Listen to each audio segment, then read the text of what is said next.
In recent times, we've had some really good movies. Dunkirk, Spider-Man Homecoming, The Big Sick, Baby Driver, just to name a few. But those aren't nearly as fun to talk about. With the Emoji Movie making waves recently, I was so impacted that I put it on the top of my list of worst movies I've seen. That was until recently, when I remembered this booty-ass excuse of a movie. Suicide Squad. Suicide Squad is without a doubt my least favorite movie ever. Cringy dialogue, piss-poor characters, a shit story that is completely meaningless. All of these things and more contribute to the worst movie of 2016. And obviously there's spoilers in this video, so yeah. So what's it about? Well, the Suicide Squad is a team of villains from the DC Universe created by Amanda Waller and led by Rick Flag that have been captured, imprisoned, and forced to go on missions that are too dangerous to send normal soldiers on. This makes them the Suicide Squad. Now that's about it there. It's a great idea and I haven't really read the comics it's based on, but I really should. I went into Suicide Squad with the lowest of expectations. With Batman v Superman being a total critical failure, I had a feeling that the DCEU was doomed. I went to the theater expecting action, decent banter, and maybe an interesting take on the Joker. So I expected the bare minimum for a comic book movie, action and banter, and I expected maybe the Joker to be good. That's it. And even with such low expectations, I came out more disappointed than I have with any other movie. I got the action, but that's about it. Well, maybe that and a little bit of a newfound respect for Will Smith. Anyway, with that intro out of the way, we're going to get into some details. Let's start with the characters. We have this guy with like 2 minutes of screen time and one line. This bad meme. This half-naked cringe who speaks exclusively in those quote pictures with the minions that single middle-aged women post on Facebook. This disgusting thing. The only good part of the movie, and this flaming pacifist. And there's more characters, I just don't want to go on, I'm already annoyed, honestly, they're all just shit, except for Will Smith as Deadshot. My least favorite character out of the bunch was actually Captain Boomerang. He's just ew. They tried so hard to make his character funny, but just none of it landed. Every single joke about him just crashed, burned, and left you cringing.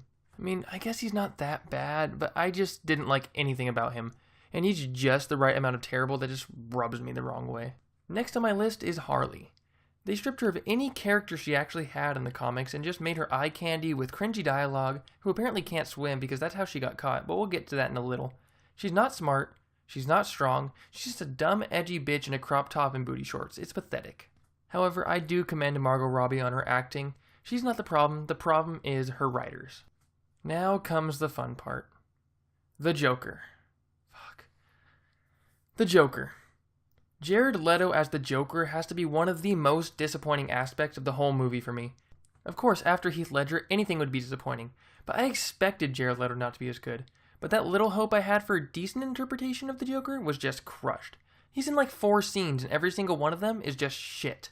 In this adaptation of the character, the Joker is essentially a scrawny mob boss who commits petty crime and cares about 3 things: hurting Harley Quinn, saving Harley Quinn, and knives. God, that scene is fucking awful. And personally, one of my least favorite things about his character design is his tattoo of the open mouth on his hand and the way he laughs. It's all just gross, and not in the Heath Ledger way. But seriously though, Joker and Harley's relationship is nothing short of abusive. He leaves her essentially for dead in the beginning of the movie as he and Harley are going on a joyride in a Lamborghini. Yes, that's actually a scene in this movie. Basically, Batman catches up to them to get them to stop speeding or something, and makes them veer off into a nearby lake or river or some shit. As they're about to hit the water, Harley yells that she can't swim. I didn't make that up. And then when Batman checks the wreckage, Harley is there and Joker is nowhere to be found. Anyone who says they want the Joker and Harley Quinn relationship is fucking retarded, honestly. It's Bonnie and Clyde if they were petty criminals and Clyde was more abusive. And you know he was already abusive. This is the 1930s, you fucking know it. It's not fucking romantic is what I'm saying. Now there's one huge thing that most, if not all, characters in this movie have in common. Cringy dialogue. I already mentioned Harley's shitposting, but she's not the only offender. There's Joker with his famous line, "I'm not gonna kill you, I'm just gonna hurt you really, really bad." Now this is just a bad line because it's stupid, but it's even worse when you know he said this to Harley, another piece of evidence in that domestic abuse case. At the end of the movie, all of the villains are given one gift before they're locked up again. Deadshot wants to see his daughter, Harley wants a cappuccino machine, and Croc wants BET, Black Entertainment Television. Oh yeah, Croc is just a big black guy in this movie. Now, that makes me sound racist, but it isn't my fault. They literally just make him the stereotypical buff black dude, but give him prosthetics so he looks like a fucking monster. which the prosthesis was actually top notch, so good job there, Suicide Squad.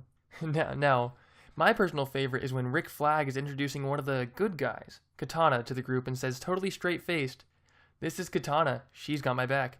I would advise not getting killed by her. Her sword traps the souls of its victims." Just totally straight-faced. It's fucking perfect. Apparently souls and shit just straight up exist in the DCEU, and everyone just knows for a fact and is perfectly chill with it. This is the best part of the movie. Now, despite all the shit when it comes to the characters, there's one silver lining. Deadshot. William Smith. He didn't save the movie, but he steals the show for sure. The main reason for this is because he's the only character that actually seems human. The other guys only care about chaos, money, stupid shit. Deadshot has his daughter, and she's the one who motivates him. He's the best part of the movie without a doubt. And one more thing I'll give him a thumbs up on is the cinematography. In the whole movie, there's maybe 1 or 2 scenes in daylight. The rest of the movie is in dark rooms or at night, and that fits well with the tone of the movie, dark and edgy. So that works in the movie's favor. It's very well filmed, but that doesn't negate all of the shit that this movie has with it. Another thing they fucked up, however, is the organization of the plot. It's super messy, which makes sense since they have to go through every character's origin in one movie, but they allot each character about one origin scene besides Deadshot and Harley. And Harley's origin is just explaining how she met Joker and how he manipulates her and turns her insane. It's trying to involve romance, but it's not fucking romantic. One more shit part of the plot is when they introduce the main good dude, Rick Flag. I've never seen a more American name, plus he's in the military, so very original there, Suicide Squad. And the main villain, Enchantress. By the way, Enchantress is also not Enchantress sometimes. Now, when these two are introduced, Amanda Waller, who's kind of the good guy, but also a bad guy, but overall a total cunt, mentions that due to her planning, these two fell in love. And that's all we really see of it. It's just an unnecessary plot point that never really needed to be there. It's fucking dumb. And I don't even feel like the plot would have been much better if they organized it more, because there was no way you'd care about who the villain was. Fuck, I had to rewatch it just so I can remember who it was. There was no way they could make Harley not cringy. There was no way they could make the Joker not absolute shit. These are huge issues that stem from more than just organization. This is just bad writing. That's it. Oh yeah, the soundtrack sucks. That's about all there is to that. I mean, unless you're one of those 15-year-old Tumblr types. Okay, it's really not too bad. I actually enjoy parts of it, but it's exactly what you'd expect it to be. Panic at the Disco, Fall Out Boy, 21 Pilots, etc. But the main thing that pisses me off about it is during the time period before Suicide Squad came out, when everyone was trying to hype it up, 21 Pilots was talking all about how their new song, Heathens, was made specifically so it would be in the movie. The song ended up being in the movie once. In the fucking credits. That's it. It's bullshit marketing that I can't fucking stand. One thing I did get that I asked for was action. The action in this movie is all really good, actually. There are plenty of large fight scenes and set pieces to look at, but that's about all it really has going for it. This movie has 2 helicopter crash scenes. 2. One was intense and shocking enough. They still needed to pretend to kill off the Joker until the end of the movie like they did with Superman that one time. This movie's tagline or motto was, "Worst heroes ever." However, I have one that's much more appropriate.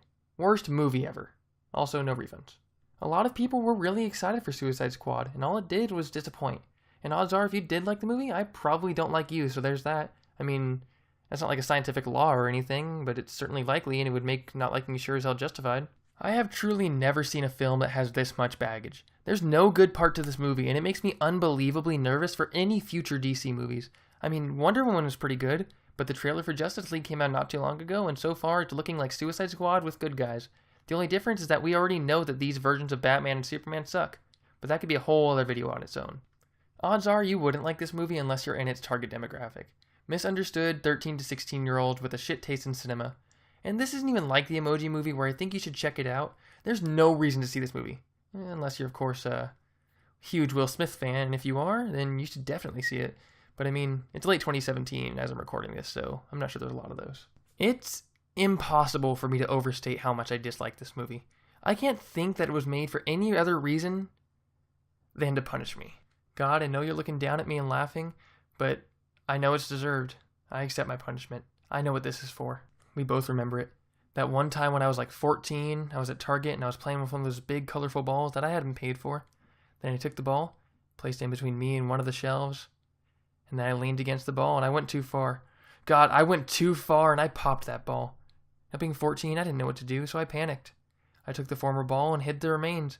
Because of these crimes, August 5th, 2016 was my judgment day. And I just want to say, I understand. But for real, Suicide Squad is trash and you shouldn't see it. I'd give it about a 23.8% out of 100. That's me being generous because this movie didn't actually kill me. It only killed my hopes for the DCEU. Anyway, I had a lot more to say about this movie than I had originally thought, so if you watched it this far and you liked the video, go ahead and like the video and subscribe so you can see more of my videos in the future. And that's about it. Peace.